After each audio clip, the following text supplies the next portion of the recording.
Hello. ഞാനൊരു 14 വർഷമായിട്ട് ജർമ്മനിയിൽ താമസിക്കുന്ന വ്യക്തിയാണ്. അതായത് ഞാൻ പഠിക്കാനായിട്ട് മാസ്റ്റേഴ്സ് ചെയ്യാനായിട്ടാണ് ഞാൻ വന്നത്. എന്നിട്ട് ഇവിടെ ജോലി ചെയ്ത് ഇപ്പം ഞാൻ ഇപ്പോഴും ജോലി ചെയ്തുകൊണ്ടിരിക്കുന്ന വ്യക്തിയാണ്. സോ അന്ന് ഞാൻ വരുന്ന സമയത്ത് ഇങ്ങനെ അധികം ആൾക്കാരൊന്നും ഇങ്ങോട്ട് വരുന്നൊന്നുമില്ല. അന്ന് ഫസ്റ്റ് ഓഫ് ഓൾ ആർക്കും ഇങ്ങനത്തെ ഒരു ഓപ്പർച്യൂണിറ്റീസ് ഒന്നും അറിയാൻ പാടില്ല.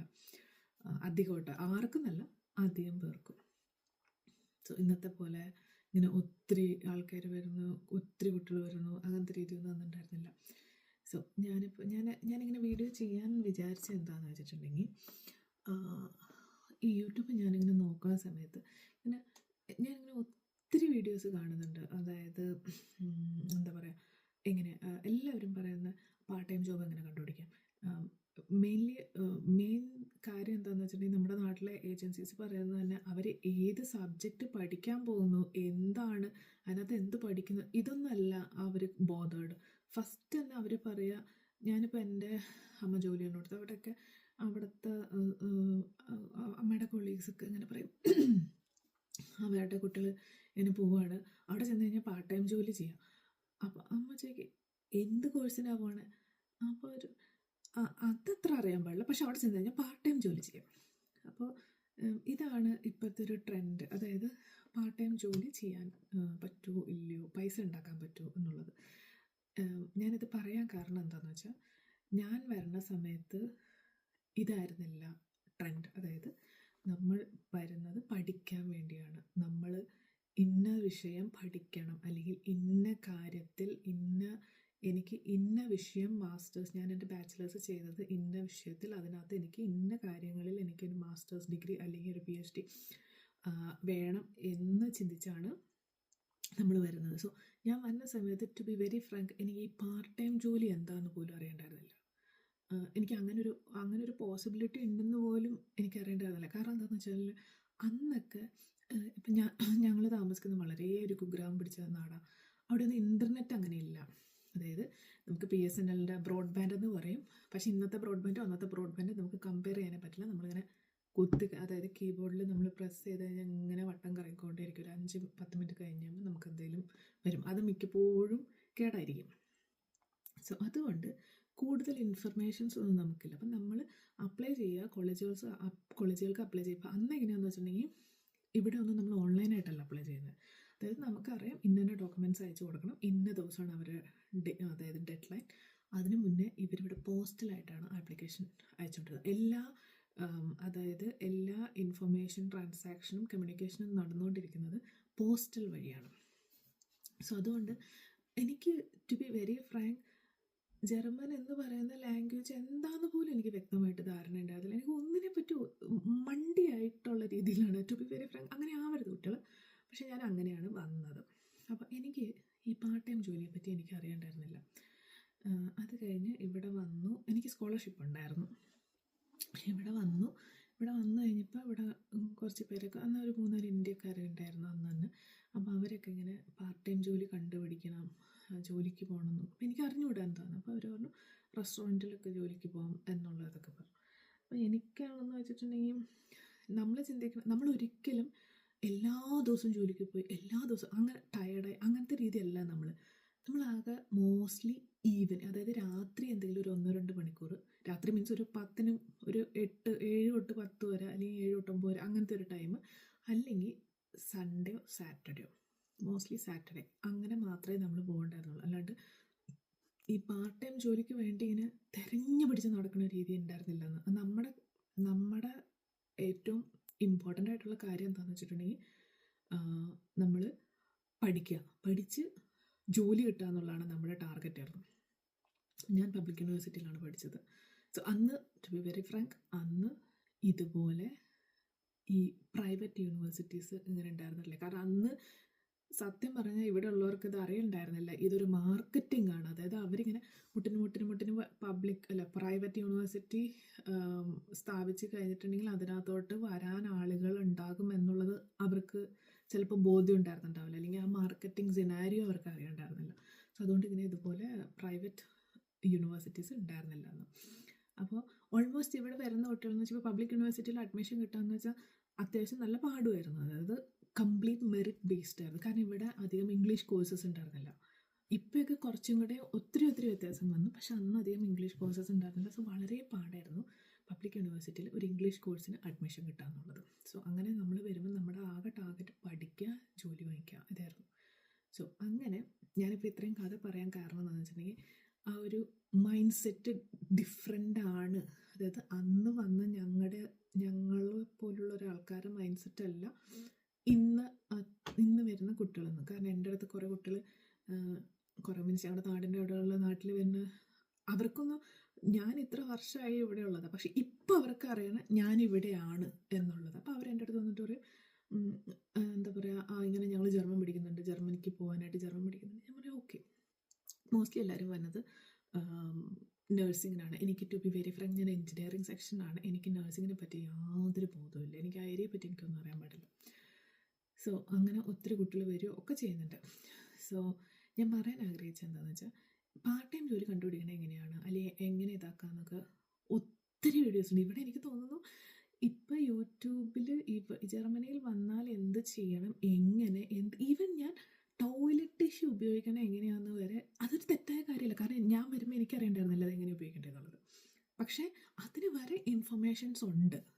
എന്ത് ചെയ്യണം, ഇവിടെ വന്നു കഴിഞ്ഞാൽ റാത്തോസ് സിറ്റി രജിസ്ട്രേഷൻ എല്ലാ കാര്യങ്ങളും പറയുന്നുണ്ട്. പക്ഷെ ഞാൻ വളരെ അപൂർവം കാണുന്ന ഒരു സംഗതിയാണ് ഒരു റിയൽ ജോബിന് എങ്ങനെ നമ്മളെ പ്രിപ്പയർ ചെയ്യുക എന്നുള്ളത്.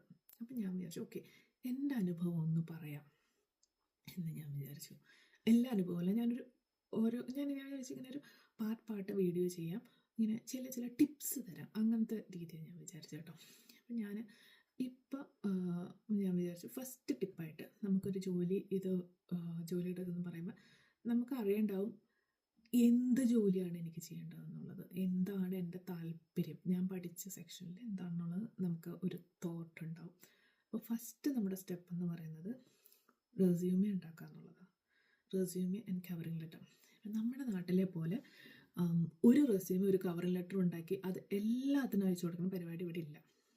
ഒരു ജോബ് പോസ്റ്റിംഗ് കണ്ടു കഴിഞ്ഞാൽ അതിന് മാച്ച് ചെയ്യാന്ന് പറഞ്ഞിട്ടുണ്ടെങ്കിൽ ഏത് ജോബ് പോസ്റ്റിങ്ങിനും അങ്ങനെയല്ല, നമുക്ക് പറ്റുന്നത് അതിനനുസരിച്ച് എന്തുകൊണ്ട് നമുക്ക് ആ ജോലി ചെയ്യാൻ താല്പര്യം, അല്ലെങ്കിൽ എന്തുകൊണ്ടാണ് ഞാൻ ഇൻട്രസ്റ്റഡ്, എന്താണ് എന്നെ അട്രാക്ട് ചെയ്യുന്നത്, ഇങ്ങനത്തെ കാര്യങ്ങളൊക്കെ പറഞ്ഞിട്ടാണ് ആ പോസ്റ്റിലോട്ട് അട്രാക്ട് ചെയ്യുന്നത് എന്താണ്, ഇതൊക്കെ പറഞ്ഞിട്ടാണ് നമ്മൾ കവറിങ് ലെറ്റർ എഴുതാം.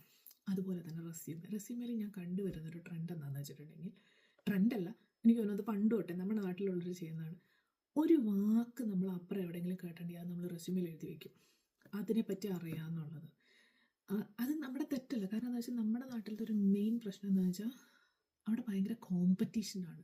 അപ്പോൾ ഈ കോമ്പറ്റീഷനിൽ നമുക്ക് എവിടെയെങ്കിലും നമ്മളൊന്ന് നോട്ടീസ് ചെയ്യണമെങ്കിൽ നമ്മൾ ഈ കണ്ടതും കേട്ടതും എല്ലാം എഴുതി വയ്ക്കണം. അങ്ങനത്തെ ഒരു സംഭവം ഉള്ളതുകൊണ്ടാണ് അത് എല്ലാ നാട്ടിലും ആ നാട്ടിലത്തെ രീതിക്ക് അനുസരിച്ച് അഡാപ്റ്റ് ചെയ്ത് വരുന്നതാണ്. അല്ലാണ്ട് അത് ആരുടെയും തെറ്റല്ല എന്നാണ് ഞാൻ വിശ്വസിക്കുന്നത് കേട്ടോ. അപ്പോൾ നമ്മളെന്താ വെച്ചാൽ റെസ്യൂമിൽ എഴുതുന്ന സമയത്ത് ഇവിടെ റെസ്യൂം പ്രിപ്പയർ ചെയ്യുന്ന സമയത്ത് നമുക്ക് ഇഷ്ടംപോലെ ടെംപ്ലേറ്റ് ഓൺലൈൻ കിട്ടും, ഇഷ്ടംപോലെ ടെംപ്ലേറ്റ് കിട്ടും. മാക്സിമം ഒരു 1 പേജിൽ ഒതുക്കാൻ നോക്കുക. നമുക്ക് കഥയും ചരിത്രം ഒന്നും നമ്മൾ റെസ്യൂമിൽ എഴുതണ്ട. 1 പേജ് റെസ്യൂമേ മതി. നമുക്ക് കറക്റ്റ് ടു ദ പോയിന്റ് അത് മാത്രം മതി റെസ്യൂമിൽ. നിങ്ങൾ അച്ഛൻ്റെ പേര്, അമ്മയുടെ പേര്, അങ്ങനത്തെ ഒരു സാധനം നിങ്ങൾ റെസ്യൂമിൽ വെക്കേണ്ട. റെസ്യൂമേ എന്ന് പറയുന്നത് നിങ്ങളുടെ മാത്രം സ്വത്താണ്. അതിനകത്ത് വേറെ ആരും, നിങ്ങൾ ആസ് എ സിംഗിൾ പേഴ്സണെയാണ് അവിടെ കാണിക്കുന്നത്. അച്ഛനും അമ്മേനെയും അനിയത്തിനും അമ്മാവനെയും ആരെയും റെസ്യൂമിൽ എഴുതേണ്ട ആവശ്യമില്ല. സോ അത് എഴുതുന്ന സമയത്ത് സത്യസന്ധമായിരിക്കുക. അതായത് അപ്പുറം ഇരിക്കുന്നവൻ ചെയ്ത പ്രൊജക്റ്റ് നിങ്ങളുടെ റെസ്യൂമിൽ എഴുതരുത്. കാരണം എന്താണെന്ന് വെച്ചിട്ടുണ്ടെങ്കിൽ ഇവിടെ നമ്മൾ ഇൻ്റർവ്യൂവിന് പോണ സമയത്ത് ഞാൻ പോയ സമയത്ത്, അല്ലെങ്കിൽ ഇപ്പോൾ എൻ്റെ ലെവലിലുള്ള ആൾക്കാർ, അല്ലെങ്കിൽ എൻ്റെ സെയിം ഇതിൽ ജോയിൻ ചെയ്തവർ എന്ന് വെച്ചാൽ ഒരു ടീം ലീഡ് അല്ലെങ്കിൽ അങ്ങനത്തെ ഒരു ഇതിലായിരിക്കും. അപ്പം നമ്മൾ എക്സ്പെക്റ്റ് ചെയ്യണം എന്താണെന്ന് വെച്ചിട്ടുണ്ടെങ്കിൽ ആ റെസ്യൂമേൽ എഴുതിയേക്കുന്ന കാര്യങ്ങളിൽ നിന്ന് ചോദ്യം ചോദിച്ച് കഴിഞ്ഞിട്ടുണ്ടെങ്കിൽ നിങ്ങൾക്ക് ആൻസർ ചെയ്യാൻ പറ്റും. അതാണ് നമ്മൾ എക്സ്പെക്റ്റ് ചെയ്യുന്നത്. അല്ലാണ്ട് നമ്മളൊരിക്കലും നമ്മൾ പ്രിപ്പയർ ചെയ്യാന്ന്, ഇപ്പോൾ ഒരാൾ ഇൻ്റർവ്യൂവിന് വരുന്നുണ്ടെന്ന് വെച്ചാൽ അത് നോക്കുമ്പോൾ ജസ്റ്റ് റെസ്യൂമെ ഒന്ന് സ്ക്രോൾ ചെയ്ത് നോക്കും. ഓക്കെ ഇന്ന കാര്യങ്ങളൊക്കെ ഉണ്ട്. ഓക്കെ, സോ നമ്മുടെ തലയിൽ അന്നേരം വരുന്ന ചോദ്യങ്ങളാണ് നമ്മൾ ചോദിക്കുക. അതും എപ്പോഴും ആ റിലേറ്റഡ് ആയിട്ടുള്ള കാര്യം മാത്രമേ ചോദിക്കുള്ളൂ. അതിൻ്റെ അപ്പുറത്തുനിന്നും ഇപ്പുറത്തുനിന്നും ഒന്നും ചോദിക്കില്ല. സോ അതുകൊണ്ട് തന്നെ നമ്മൾ റെസ്യൂമേൽ നമ്മൾ എന്തെങ്കിലും എന്താ പറയുക, ഞാൻ പറഞ്ഞില്ല അപ്പുറം ഇരിക്കണമെന്ന് എഴുതി വെച്ച് കഴിഞ്ഞാൽ നമുക്ക് പെട്ടെന്ന് മനസ്സിലാവും അത് കള്ളത്തരമാണെന്നുള്ളത്. അപ്പോൾ ഇവിടുത്തെ ഒരു മെയിൻ പ്രശ്നം എന്താണെന്ന് വെച്ചാൽ ഈ ഫസ്റ്റ് ഇമ്പ്രഷൻ ഉണ്ടായിക്കഴിഞ്ഞാൽ അത് മാറ്റാൻ ഭയങ്കര പാടാണ്. അപ്പോൾ ഈ ഫസ്റ്റ് ഇമ്പ്രഷനിൽ നമുക്ക് തന്നെ എന്താ പറയുക, കള്ളത്തരമാണ് അത് നമുക്ക് മനസ്സിലാക്കാൻ കഴിയണം. എന്താണെന്ന് വെച്ചാൽ നമുക്കിവിടെ ഒത്തിരി ട്രെയിനിങ്സ് ഉണ്ട് ഇൻസൈഡ് കമ്പനി. സോ നമുക്കൊരു വ്യക്തിനെ ഒരു 5 മിനിറ്റ് നമ്മൾ ഒന്ന് സ്ട്രോങ് ആയിട്ട് വളരെ കോൺസെൻട്രേറ്റഡ് ആയിട്ട് നോക്കിയിരുന്ന് നമുക്ക് ആ വ്യക്തി മനസ്സിലാക്കാൻ അതുപോലെ അവർ ട്രെയിൻ ചെയ്യിക്കും. അപ്പം അതുകൊണ്ട് സത്യം മാത്രം എഴുതി വയ്ക്കുക. ഇവിടെ നിങ്ങൾ ഇൻ്റർവ്യൂവിന് ചെല്ലണ സമയത്ത് ഒരിക്കലും എന്താ പറയുക, ഞാൻ പണ്ട് കേട്ടിട്ടുണ്ട്, എന്താ ഇൻ്റർവ്യൂ ബോർഡിലിരിക്കുന്ന ആൾക്കാർ തമ്മിൽ അങ്ങോട്ടും ഇങ്ങോട്ടും ഒരു ഈഗോ ഇതുണ്ട്. അതായത് ഞാൻ ചോദ്യം ചോദിക്കും, ആ ചോദ്യം മറ്റേ കാൻഡിഡേറ്റിന് ഉത്തരം പറയാൻ എളുപ്പമാവരുത്. കാരണം അതൊരു കോമ്പറ്റീഷനാണ്. അപ്പുറം ഇരിക്കുന്നവൻ എളുപ്പമുള്ളത് ചോദിച്ചോ, അല്ല മീൻസ് അവൻ്റെ ചോദ്യത്തിന് പെട്ടെന്ന് മറുപടി പറഞ്ഞു, എൻ്റെ ചോദ്യത്തിന് കുറച്ച് ടൈം എടുത്തു കഴിഞ്ഞാൽ അപ്പോൾ ഞാൻ എൻ്റെ ഇൻ്റലിജൻസ് കുറച്ച് കൂടുതൽ കാണിക്കുക. അങ്ങനത്തെ ഒരു കോമ്പറ്റീഷൻ, ഒരു ഈഗോ ക്ലാഷ് ഉണ്ട് നമ്മുടെ നാട്ടിൽ. പക്ഷേ ഇവിടെ അങ്ങനത്തെ സംഭവം ഇല്ല. ഇവിടെ അവർ നോക്കും നിങ്ങളുടെ അറിവ് ആ ജോലിക്ക് വേണ്ടതാണോ എന്ന് നോക്കും. പിന്നെ അവർ നോക്കുന്നത് ഒരു കാര്യം എന്താണെന്ന് വെച്ചാൽ നിങ്ങളുടെ ക്യാരക്ടർ. അതായത് ഇപ്പോൾ നിങ്ങൾ നുണ എഴുതി വെക്കാമെന്ന് വെച്ചോ, ഈ നുണ എഴുതി വെക്കുന്നത് അത് മനസ്സിലാക്കുമ്പോൾ അത് നിങ്ങളുടെ ക്യാരക്ടറിനെയാണ് എക്സ്പോസ് ചെയ്യുന്നത്. അപ്പോൾ ഈ ക്യാരക്ടർ നമുക്കൊരിക്കലും മാറ്റാൻ പറ്റില്ല. അത് എന്നോട് പറഞ്ഞിട്ടുള്ള കാര്യമാണ്. അപ്പം ഞാൻ പണ്ട് ഇൻ്റർവ്യൂവിന് ചെന്നിട്ട് എനിക്ക് അങ്ങനെ എൻ്റെ റെസ്യൂമേൽ അങ്ങനെ വലിയ കാര്യങ്ങളൊന്നുമില്ല. വളരെ സിമ്പിളായിട്ടുള്ള കാര്യമുള്ളൂ. പക്ഷേ ആ സിമ്പിളായിട്ടുള്ള കാര്യത്തിൽ നിന്ന് എന്നോട് ചോദിച്ച് കഴിഞ്ഞിട്ടുണ്ടെങ്കിൽ, കാരണം അതെല്ലാം ഞാൻ സ്വന്തമായിട്ട് ചെയ്ത കാര്യങ്ങളാണ്. എനിക്കതിൻ്റെ ഒരുമാതിരി A to Z കാര്യങ്ങൾ എനിക്ക് അറിയായിരുന്നു. അപ്പോൾ പക്ഷേ അത് വളരെ സിമ്പിളാണ്, ഒത്തിരി ഒന്നുമില്ല. അപ്പോൾ എനിക്ക് ജോലിയൊക്കെ കിട്ടിക്കഴിഞ്ഞപ്പോൾ ഞാനിങ്ങനെ ചോദിച്ചു, എനിക്ക് റെസ്യൂമേൽ അങ്ങനെ വലിയ കാര്യമായിട്ടൊന്നും ഉണ്ടായിരുന്നില്ലല്ലോ, അപ്പോൾ നിങ്ങൾ തന്നെ എൻ്റെ സൂപ്പർവൈസർ, അതായത് എൻ്റെ ടീം ലീഡിനോട് ചോദിച്ചു, എന്താ എടുക്കാൻ കാരണം എന്താന്ന്. പുള്ളി നല്ല ഫ്രണ്ട്ലി ആയിരുന്നു. അപ്പോൾ പുള്ളി എൻ്റെ അടുത്ത് പറഞ്ഞു, അറിവ് എപ്പോൾ വേണമെങ്കിലും ഉണ്ടാക്കാം, പക്ഷേ character once it's build permanently, അത് ചേഞ്ച് ചെയ്യാൻ വളരെ പാടാണ്. സോ അതാണ് അവർ നോക്കിയത്. Be genuine, be ready to be a part of team. Okay, അത് വളരെ ഇമ്പോർട്ടൻ്റ് ആണ്. സോ റെസ്യൂമെ പ്രിപ്പയർ ചെയ്യുമ്പോൾ ആലോചിക്കേണ്ട കാര്യമാണ്. ഓരോ പോയിൻറ്റ്സ് എഴുതുമ്പോഴും നിങ്ങൾ ആലോചിക്കുക, എനിക്കത് അറിയാമോ, ഞാനത് റെസ്യൂമേയിൽ എഴുതി കഴിഞ്ഞിട്ടുണ്ടെങ്കിൽ എനിക്കത് അറിയാമോ, അതിനെപ്പറ്റി ചോദ്യം ചോദിച്ചു കഴിഞ്ഞാൽ ഇത് നിങ്ങൾ വ്യക്തമായിട്ട് ചിന്തിച്ചിട്ട് വേണം റെസ്യൂമേയിൽ എഴുതാൻ. Okay, so this is tip number 1, അതായത് prepare A proper resume and A covering letter. Okay, so all the best. With tip 2 ആയിട്ട് അടുത്ത വീഡിയോയിൽ വരാം കേട്ടോ. Thank you for watching.